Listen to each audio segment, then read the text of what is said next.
Kita bertemu kembali di channel Sang Penghujat kali ini, Bapak, Ibu, Saudara-saudara sekalian.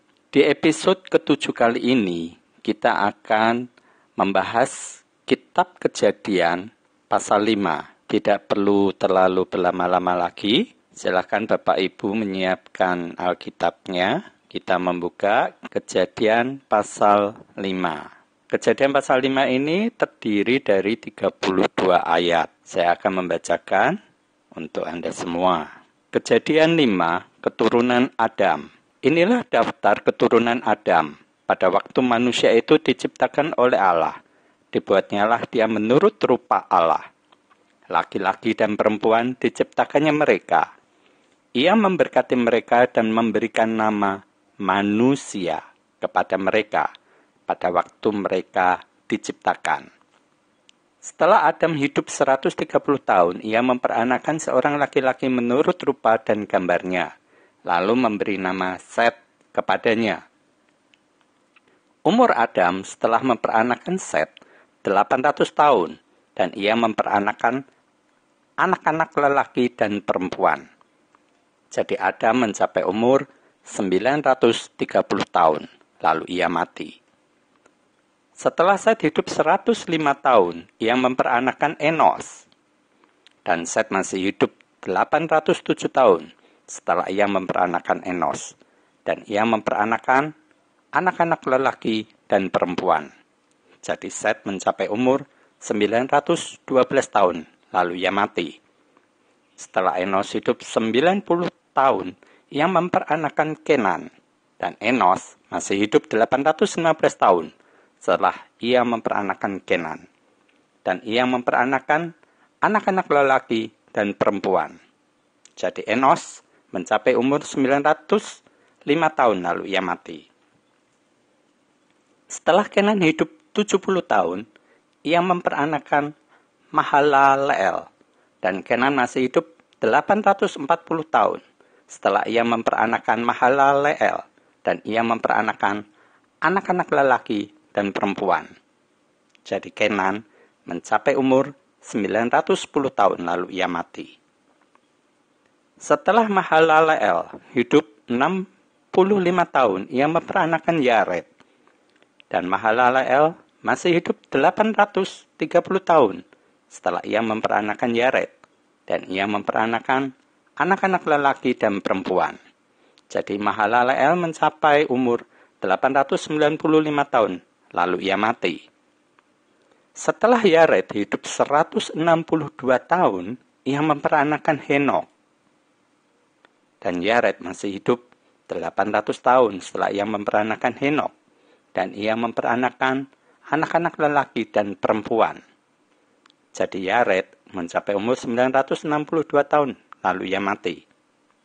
Setelah Henok hidup 65 tahun, ia memperanakan Metusalah. Dan Henok hidup bergaul dengan Allah selama 300 tahun lagi setelah ia memperanakan Metusalah. Dan ia memperanakan anak-anak lelaki dan perempuan. Jadi Henok mencapai umur 365 tahun. Dan Henok hidup bergaul dengan Allah. Lalu ia tidak ada lagi, sebab ia telah diangkat oleh Allah.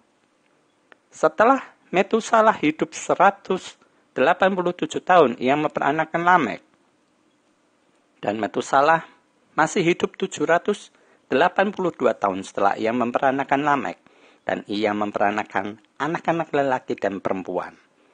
Jadi Metusalah mencapai umur 969 tahun, lalu ia mati. Setelah Lamek hidup 182 tahun, ia memperanakan seorang anak laki-laki. Dan memberi nama Nuh kepadanya. Katanya, anak ini akan memberi kepada kita penghiburan dalam pekerjaan kita yang penuh susah payah di tanah yang telah terkutuk oleh Tuhan. Dan Lamek masih hidup 595 tahun setelah ia memperanakan Nuh. Dan ia memperanakan anak-anak lelaki dan perempuan. Jadi Lamek mencapai umur 777 tahun, lalu ia mati. Setelah Nuh berumur 500 tahun, Ia memperanakan Sem, Ham, dan Yafet. Itulah 32 ayat yang tertulis di kitab Kejadian pasal 5. Walaupun nampaknya sederhana, tetapi penjabaran untuk kejadian 5 ini sebenarnya sangat luas bagi saya. Cukup banyak dari segi pandang yang bisa dijabarkan mengenai kejadian pasal 5 ini. Untuk itu, saya menghemat waktu agar segala segi pandang yang saya tahu ini bisa saya bagikan kepada Anda semuanya. Pertama-tama kita melihat di sini bahwa inilah daftar keturunan dari Adam, dimulai dari Adam sendiri hingga yang terakhir di ayat ke-32 ini mengenai Nuh yang mempunyai anak Sem, Ham, dan Yafet. Kalau kita melihat dari ayat pertama bahwa manusia diciptakan oleh Allah, dibuat menurut rupa Allah, dan kemudian memberi nama manusia.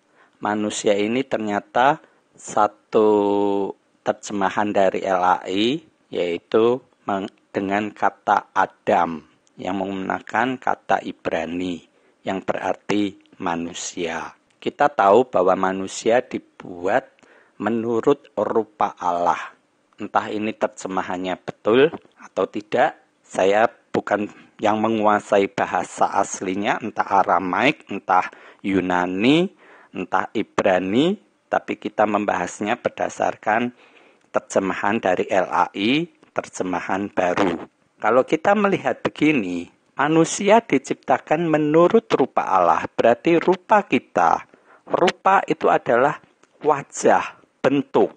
Bentuk kita serupa menurut rupa Allah, berarti Allah tidak akan jauh berbeda dengan kita. Apakah benar demikian? Pengertian ini akan menimbulkan asumsi dan pengertian-pengertian bahwa kita pun sebenarnya seperti dengan Allah itu sendiri, karena kita diciptakan menurut rupa Allah. Berarti rupa Allah tidak akan jauh berbeda dengan kita. Rupa di sini apakah hanya sekedar fisik saja ataukah include, menyeluruh bahwa memang Allah pun mempunyai cipta, rasa, dan karsa seperti manusia. Ini yang harus dikaji lebih mendalam. Pengertian semacam ini. Ketika seseorang melakukan perenungan mengenai ayat ini, dia bisa menghasilkan satu asumsi, kesimpulan bagi dirinya sendiri mengenai sosok Allah itu. Maka jangan heran jika di dunia ini banyak sekali muncul asumsi-asumsi yang bersifat dogma pada tiap ajaran yang ada. Bahkan di dalam kekristenan, Nasrani yang menggunakan Alkitab ini. Karena dari satu ayat ini saja kita bisa menghasilkan banyak asumsi, banyak tafsir yang kemudian saling bertentangan satu sama lain. Di sini saya tidak memberikan lebih dulu asumsi ini, tapi saya menjelaskan kepada Anda bahwa asumsi-asumsi yang ada perlu Anda ketahui, sehingga kita nantinya akan melihat bahwa banyak sekali dogma, ajaran yang saling bertentangan satu sama lain. Sebenarnya itu adalah hasil dari perenungan mereka mengenai ayat-ayat di Alkitab ini. Kita lanjut di ayat ketiga, karena ayat kedua ini sama seperti di Kejadian 1, ketika Tuhan memberkati manusia dan memberi nama manusia. Di ayat ketiga, ini bercerita mengenai Adam, hidup 130 tahun ketika dia memperoleh anak yang bernama Set. Ini menarik juga bahwa ternyata yang ditulis di Kejadian 5 justru nama Set. Padahal kita tahu di cerita sebelumnya, di pasal-pasal sebelumnya, Adam mempunyai anak, yakni yang sulung bernama Kain dan yang bungsu bernama Habel. Kejadian 4 menceritakan bahwa terjadi pembunuhan, dan itu mulai muncul kata dosa. Tetapi di Kejadian 5 justru nama Kain maupun Habel tidak ditulis. Yang ditulis adalah Set. Mengapa justru nama Set ini yang muncul? Ini tidak pernah juga diceritakan secara mendetail oleh para PP. Namun asumsi dari para PP adalah seperti yang saya ceritakan di episode kemarin sebelum ini, bahwa keturunan Set inilah yang bertingkah laku, berperilaku secara rohani. Bahwa keturunan Set inilah yang lebih condong kepada Tuhan dibandingkan dengan keturunan dari Kain. Tidak dijelaskan secara detail bagaimana cara hidup dari keturunan Set ini. Namun dianggap bahwa keturunan Set inilah keturunan yang suci, keturunan yang bersih.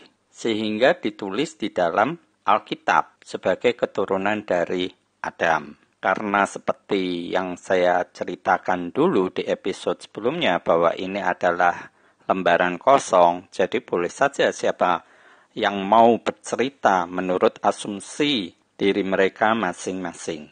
Kita lanjutkan di ayat keempat.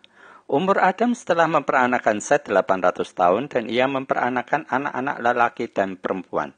Jadi di sini Set bukanlah merupakan anak yang terakhir karena Adam ternyata diinformasikan ia memperanakan anak-anak lelaki dan perempuan.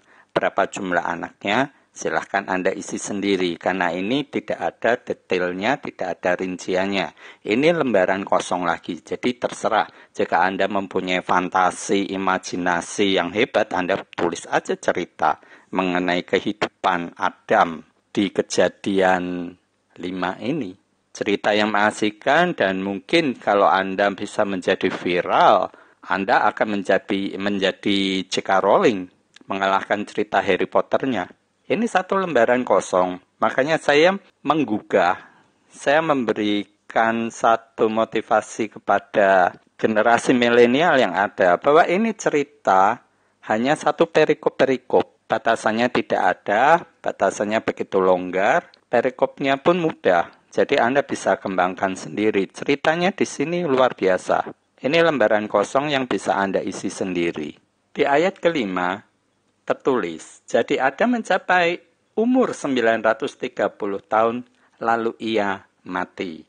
Nah inilah yang ingin saya jabarkan kepada Anda, Bapak Ibu, saudara-saudara sekalian. Adam meninggal di usia 930 tahun, lalu ia mati. Padahal kita tahu ada larangan di Kejadian kedua untuk tidak memakan buah pengetahuan baik dan jahat. Karena ketika memakan buah itu, Adam akan mati. Namun kita tahu bahwa di Kejadian 5 ini tertulis Adam mati di usia 930 tahun.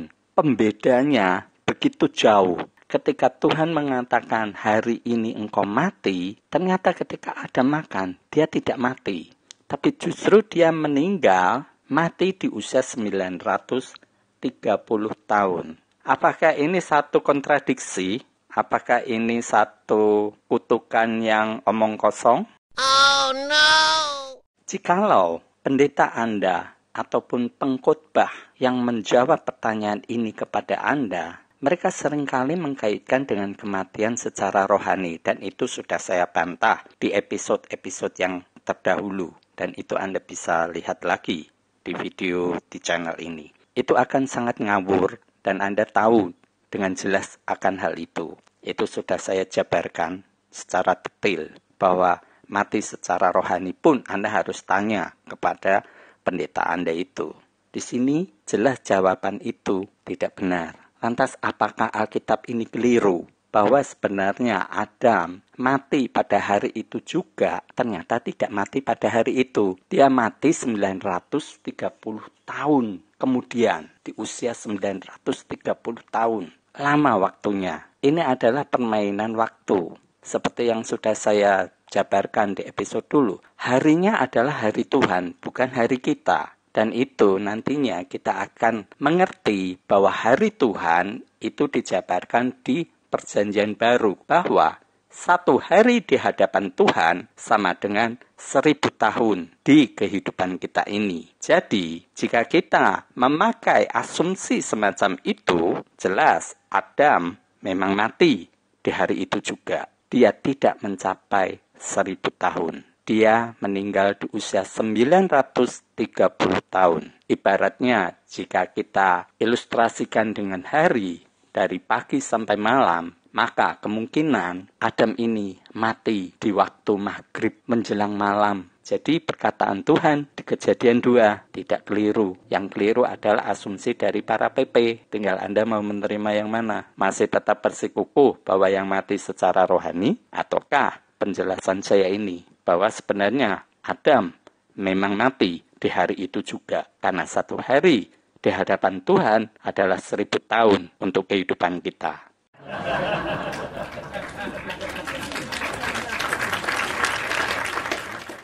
Jadi sudah terjawab apa yang menjadi pertanyaan saya dulu kan? Kita lanjut di ayat ke-6.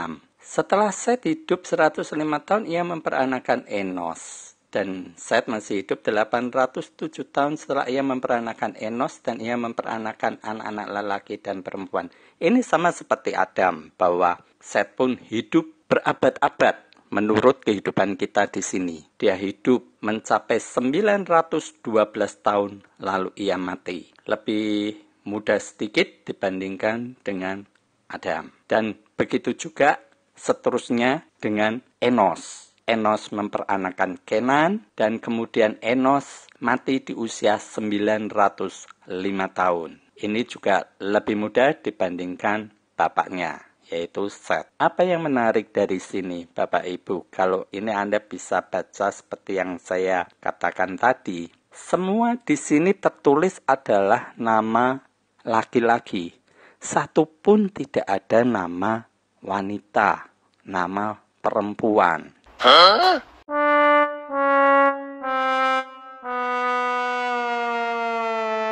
Mengapa hal ini terjadi begitu?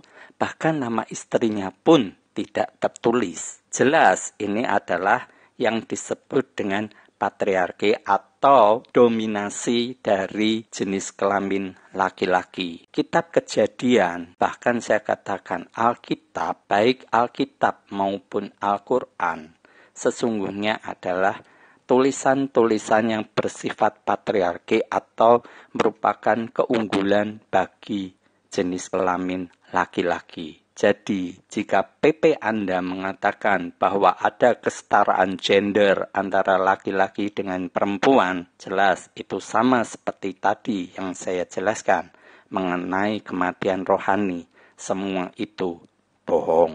Oh no! Jelas-jelas di sini tertulis semua nama di sini adalah nama laki-laki. Walaupun mereka memperanakan anak laki-laki dan perempuan, jumlah mereka pun tidak jelas.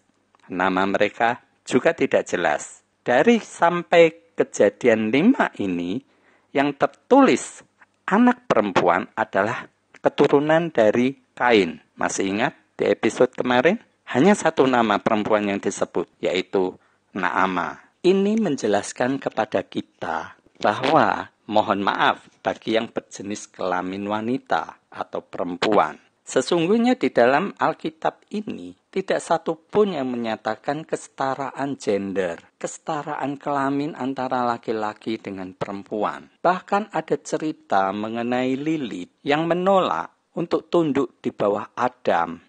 Itu karena dia ingin setara dengan laki-laki. Dan itu pun tidak lagi dimasukkan di dalam cerita Alkitab manapun. Dan hanya dianggap sebagai dongeng. Jadi kesetaraan gender itu sebenarnya tidak ada. Wanita atau perempuan hanya dipandang sebagai pelengkap. Karena memang dari penciptaan, jika kita melihat di Kejadian kedua, itu adalah laki-laki terlebih dahulu. Berbeda dengan yang penciptaan di pasal pertama. Mereka diciptakan bersama-sama. Hawa yang merupakan ibu dari Set ini tidak pernah disebut karena dia dianggap hanya sebagai pelengkap. Namun ini justru sangat menarik buat saya.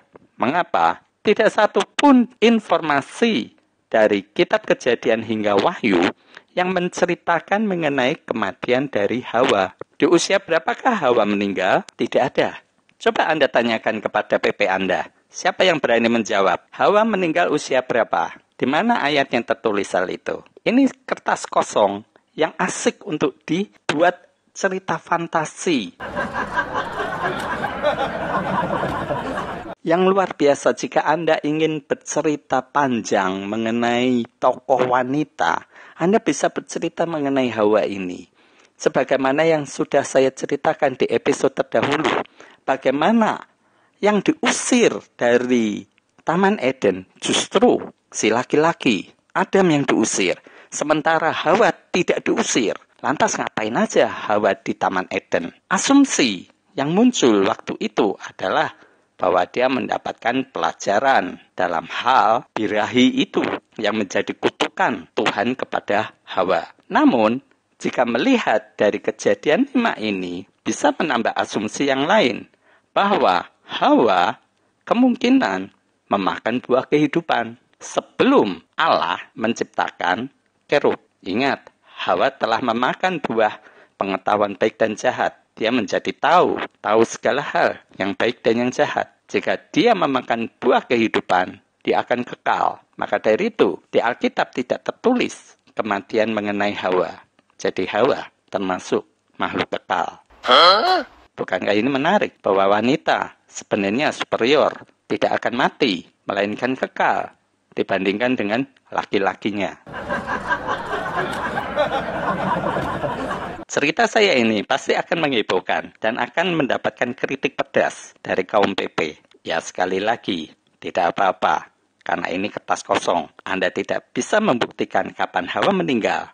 Saya pun bisa bercerita bahwa Hawa masih hidup sampai sekarang. Jika dihubungkan dengan cerita nantinya di Wahyu bahwa ada seorang tokoh antikristus, bukankah itu menarik jika saya katakan antikristus itu adalah wanita? Tidak ada bukti, tidak ada satu penjelasan bahwa antikristus adalah laki-laki.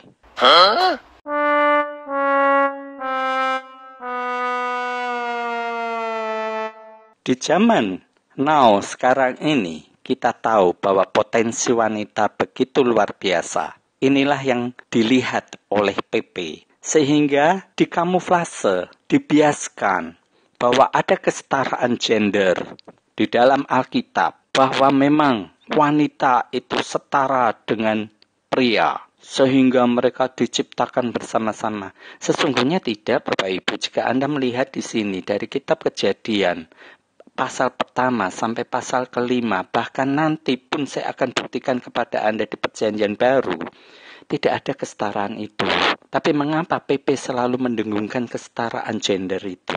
Seakan-akan wanita itu setara dengan pria. Ya tentunya Anda tahu sendiri, khususnya di Indonesia ini, di mana pengetahuan agama kita dibawa oleh misionaris dari luar negeri. Kesetaraan gender di luar negeri itu dimulai dari puluhan tahun yang lalu. Jika Anda melakukan browsing di internet, Anda pun akan tahu bahwa gerakan emansipasi persamaan gender antara wanita dengan laki-laki itu sudah terjadi beberapa abad yang lalu. Namun, makin kuat itu setelah Perang Dunia Pertama. Berarti sekitar hampir seabad yang lalu. Lantas mengapa PP begitu bersemangat menyuarakan emansipasi wanita, persamaan gender antara wanita, perempuan dengan laki-laki? Tentunya Anda tahu sendiri jika hasil sensus di Indonesia ini Anda lihat bahwa jumlah populasi wanita lebih banyak daripada pria. Dan kita tahu banyak kejadian di dunia ini sebenarnya dipelopori oleh wanita. Banyak kejadian-kejadian hebat di dunia ini dilakukan oleh wanita. Bahkan ini pun tertulis di Alkitab kita bahwa pertama kali yang digoda oleh ular adalah wanita. Pertama kali yang memakan buah ya wanita. Jadi wanita itu pelaku utama di dunia ini sebenarnya. Oh no!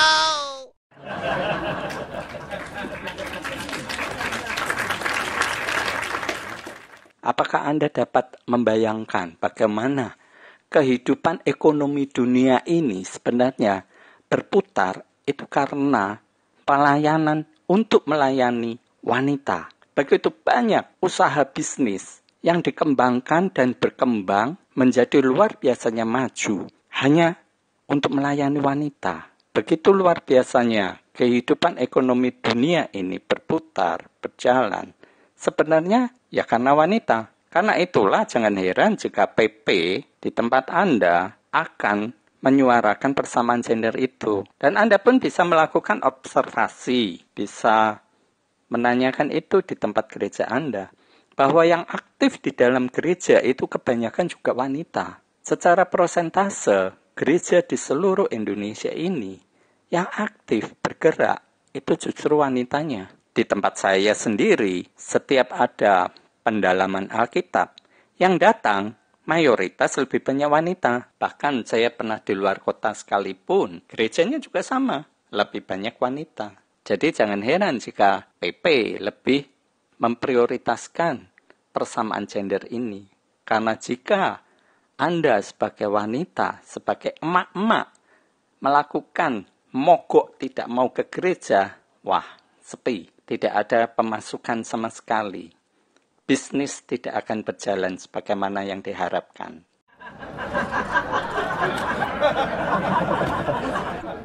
Tapi saya katakan, justru disinilah satu peringatan dari Alkitab bahwa wanita tidak dimasukkan di dalam silsilah apapun.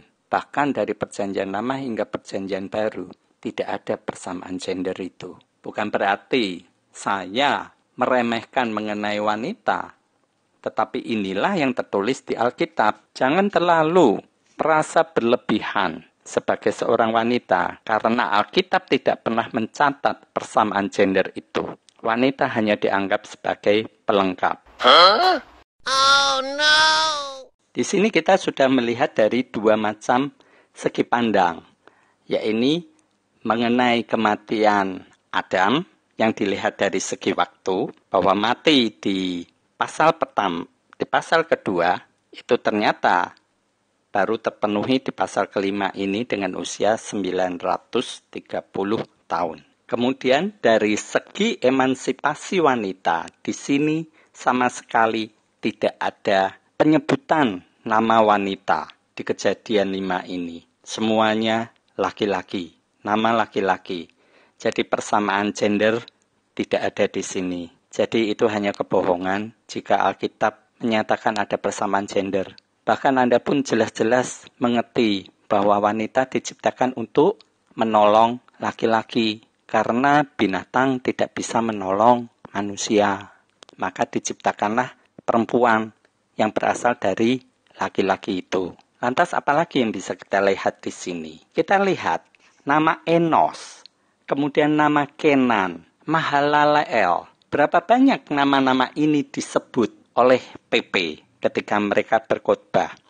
Di Kejadian 5 ini jarang sekali diambil sebagai topik pembahasan oleh kaum PP. Selama puluhan tahun, jarang sekali saya, bahkan tidak pernah ada yang menjabarkan mengenai Kejadian 5 ini. Nama Kenan, nama Mahalaleel tidak pernah disebut. Aneh sekali terdengarnya di telinga kita ada nama Mahalaleel. Bagaimana kehidupan Mahalaleel? Kehidupan dia, apakah dia memang sejalan dengan perilaku yang dikhotbahkan PP bahwa keturunan Set ini berperilaku begitu suci, begitu rohani, bertakwa kepada Tuhannya. Tapi di sini tidak ada buktinya.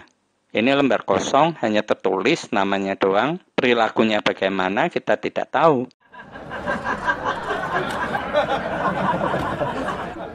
Hanya dia meninggal di usia 895 tahun. Mahalaleel ini, kehidupannya apakah benar-benar sejalan dengan perintah Tuhan? Apakah dia menyenangkan Tuhannya? Tidak jelas. Bahkan kita tahu di episode sebelumnya, Kain pun bisa bertanya jawab dengan Tuhannya. Tapi kehidupan Mahalaleel tidak disebut sama sekali di sini. Kita lanjut di ayat ke-18. Setelah Yared hidup 162 tahun, ia memperanakan Henok. Henok hidup 65 tahun, ia memperanakan Metusalah. Jika Anda tinggal di tanah Jawa, berbahasa Jawa, seperti saya, kita akan ketawa mengenai nama ini, Metusalah. Metusalah merupakan anak dari Henok. Henok hidup bergaul dengan Allah selama 300 tahun lagi setelah ia memperanakan Metusalah, dan ia tidak ada lagi sebab ia telah diangkat oleh Allah. Henok disinilah satu-satunya keturunan dari Set yang disebut hidup bergaul akrab dengan Allah. Lainnya tidak ada. Yang jadi pertanyaan adalah bagaimana cara kita hidup bergaul akrab dengan Allah? Tidak dijelaskan juga di sini. Secara detailnya tidak ada. Tetapi yang jelas, pasti dia hidup akrab dengan Allah. Pasti Allah ini senang sekali dengan Henok. Bagaimana detail hidupnya? Nah ini PP seringnya mengkaitkan dengan ayat-ayat di Perjanjian Baru. Sama sekali tidak ada penjabaran di Perjanjian Lama ini, di kisah ini sendiri bagaimana cara hidup Henok ini. Namun jelas Henok mempunyai anak lebih dari satu. Yang disebut di sini adalah Metusalah. Jika kita mengartikan kata Metusalah berdasarkan bahasa Jawa, metu itu artinya keluar. Salah, ya salah, keliru. Tidak benar. Berarti jangan-jangan Metusalah ini keluarnya keliru. Apa yang menjadi keliru dari Metusalah ini? Ini nanti saya akan membahasnya di episode yang akan datang. Karena di Kejadian 5 ini belum terjadi peristiwa tersebut. Metusalah hidup 187 tahun dan dia memperanakan punya anak bernama Lamek. Kemudian Metusalah meninggal, mati di usia 969 tahun. Ini termasuk usia yang tua. Bahkan lebih tua dibandingkan Adam sendiri yang meninggal di usia 930. Kemudian Lamek ini mempunyai anak bernama Nuh. Nah, di sini dia mengatakan, anak ini akan memberi kepada kita penghiburan dalam pekerjaan kita yang penuh susah payah di tanah yang telah terkutuk oleh Tuhan. Ini keluhan Lamek bahwa dia hidup penuh susah payah. Oh no! Terpikir nggak oleh Anda semua, mengapa dia sampai berkeluh kesah semacam ini dan kemudian dia merasa bersyukur dengan kehadiran Nuh yang dikatakan sebagai penghiburan dalam pekerjaan kita yang penuh susah payah. Berbeda ya dengan keturunan Kain. Kalau keturunan Kain kemarin dia bisa menciptakan kemah, bisa membuat kecapi, membuat suling, itu mereka bisa bernyanyi, ya memainkan musik, bahkan mungkin menari juga kan, bersenandung begitu. Seakan-akan hidupnya lebih ceria. Nah ini yang dikatakan, yang dikhotbahkan PP bahwa kehidupan keturunan Set dekat dengan Tuhan. Tapi kita lihat bahwa Lamek pun mengeluh.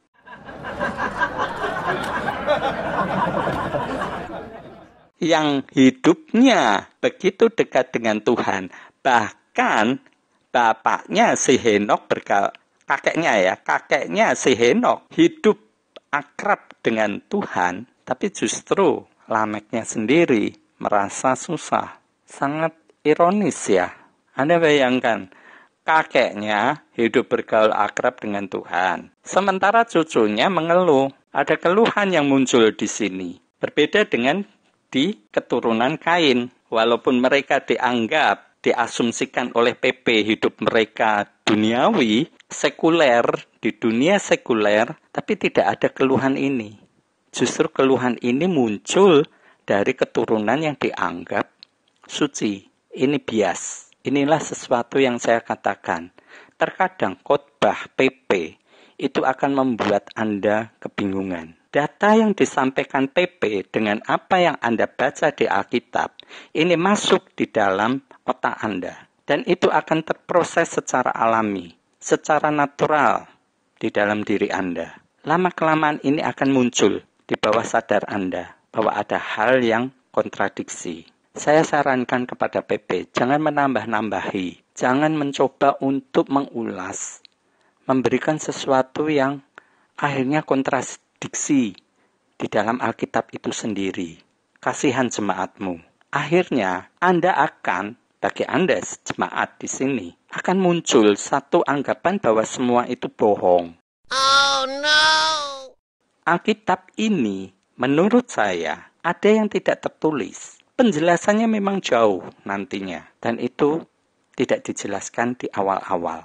Tetapi asumsi yang dipakai oleh pendeta atau pengkhotbah dengan mencoba mendukung ayat dari Perjanjian Lama dengan menggunakan Perjanjian Baru terkadang salah kaprah dan ini berbahaya. Ketika hal itu menjadi satu kebohongan, Anda tahu ungkapan mengenai kebohongan itu.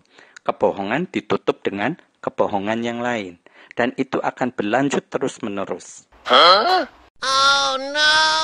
Hingga pada akhirnya, Anda benar-benar kecewa ketika Anda melihat bahwa pendetamu, pengkhotbahmu, tidak dapat lagi menutup kebohongan itu.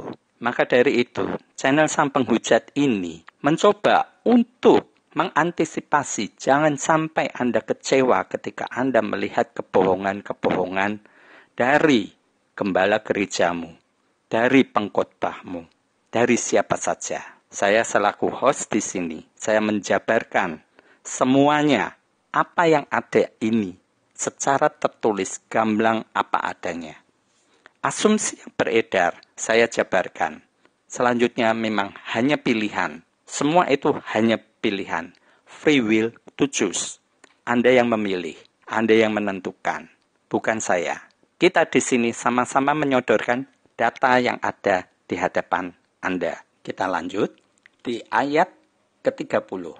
Dan Lamek masih hidup 595 tahun setelah ia memperanakan Nuh, dan ia memperanakan anak-anak lelaki dan perempuan. Berapa banyak? Tidak ada yang tahu. Kemudian Lamek mencapai umur 777 tahun lalu ia mati.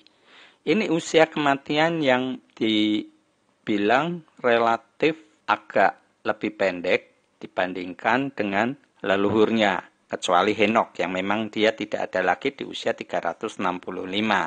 Karena dia tidak mati. Bahkan hidup sampai sekarang.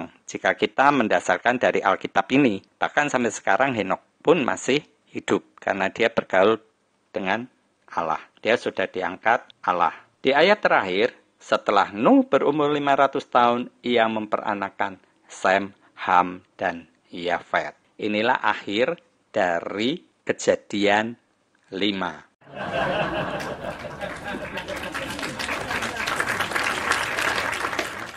Sedikit mengulas mengenai kehidupan Henok. Henok ini dianggap sebagai manusia yang begitu sucinya sehingga dia dapat bergaul akrab dengan Allah. Bahkan saya menemukan ada kitab yang bernama Kitab Henok. Namun sayangnya kitab ini tidak pernah diceritakan, diulas oleh PP manapun juga. Karena memang kitab ini tidak dikanonkan. Tetapi informasi yang saya dapat bahwa kitab Henok ini dipakai di gereja-gereja Eropa Timur. Gereja-gereja di daerah Persia sana masih dipakai kitab Henok ini. Tapi memang tidak dikanonkan. Cerita di dalam kitab Henok itu sendiri yang tertulis itu juga lebih ke arah fantasi. Sehingga dianggap semacam dongeng. Sama seperti cerita Lilith di episode terdahulu, hanya dianggap dongeng. Karena cerita itu begitu berbeda dibandingkan dengan yang dikanonkan ini. Jadi, cerita mengenai Henok sendiri ini juga hanya begitu saja. Tidak ada detail-detailnya yang lebih menjelaskan mengenai tata cara hidup Henok sehingga akrab dengan Tuhan. Sebagaimana yang tadi saya katakan. Namun menariknya justru bagi saya, kitab Henok inilah satu-satunya buku yang sebenarnya sangat diperlukan. Hanya sayangnya, saya sendiri tidak tahu apakah isi kitab Henok itu valid ataukah tidak. Ini yang masih menjadi pergumulan saya sendiri. Karena justru kitab Henok itulah satu-satunya bukti nyata dari ucapan Yesus. Aneh ya. Untuk itu Anda terus saja mengikuti channel ini sehingga Anda akan tahu apa yang saya maksudkan ini nantinya. Jika kita sudah menginjak di Perjanjian Baru. Di kitab Kejadian 5 ini, apalagi yang bisa kita lihat? dari keturunan Set tentunya. Jika di keturunan Kain, kita sudah tahu bagaimana kehidupan mereka. Ada yang menjadi tukang kemah, membuat kemah, ada yang menjadi tukang besi, tukang tembaga, ada yang membuat alat musik. Kehidupan memang sekuler yang dilakukan mereka. Selain menjadi gembala, ada yang menjadi gembala. Kita tahu kehidupan mereka. Walaupun dianggap bahwa kehidupan mereka itu jauh dari kehidupan rohani. Hanya mementingkan kehidupan duniawi. Tapi kita tahu kehidupan mereka itu bagaimana mereka berkembang dan menjadi seorang seniman, menjadi pemahat mungkin ya. Kalau dia tukang besi, tukang tembaga. Namun apa yang ada di dalam keturunan Set ini? Pekerjaan apa yang mereka lakukan? Tidak jelas. Padahal kehidupan mereka ini beranak pinak. Sama seperti keturunan Kain. Yang menarik lagi adalah si Adam hidup sampai 930 tahun. Saya sempat membuat urutan dari Adam hingga Nuh ini. Ketika Adam tutup usia di 930 tahun itu, dia masih sempat melihat kelahiran dari Lamek. Padahal jika kita hitung, maka Lamek ini adalah keturunan ke-8 dari Adam. Jadi Adam ini masih bisa melihat lahirnya Lamek. Bahkan ketika Lamek berusia 11 tahun, barulah Adam meninggal. Jadi Adam bisa bertemu dengan tiap-tiap generasinya di bawah dia hingga keturunan ke-8. Membagikan apa yang dia tahu mengenai Tuhannya, mengenai Allahnya, kehidupan di Taman Eden yang dialami dia bersama Hawa sebagai leluhur dari keturunannya ini. Begitu juga mungkin dia pun menceritakan itu kepada Kain. Walau bagaimanapun juga, Kain adalah keturunannya. Yang menarik adalah jika kita masih teringat akan kejadian sebelumnya di mana Kain mendirikan sebuah kota yang diberi nama Henok. Bukankah ini sama seperti anak Yared, Henok? Nah, bukankah jangan-jangan bahwa Adam pun pernah bertandang ke kota Henok itu dan kemudian menyarankan kepada Yared ketika mempunyai anak diberi nama Henok. Jadi baik keturunan dari Set maupun keturunan dari Kain, ini ada yang bernama Henok. Bedanya adalah bahwa dari keturunan Set, Henoknya diangkat Tuhan karena bisa bergaul akrab dengan Tuhan. Sementara dari keturunan Kain tidak diceritakan lebih lanjut. Hanya saja disebutkan bahwa Kain mendirikan kota yang bernama Henok. Bukankah ini merupakan juga kota yang nantinya ditinggali bersama-sama dengan keturunan dari Set ini?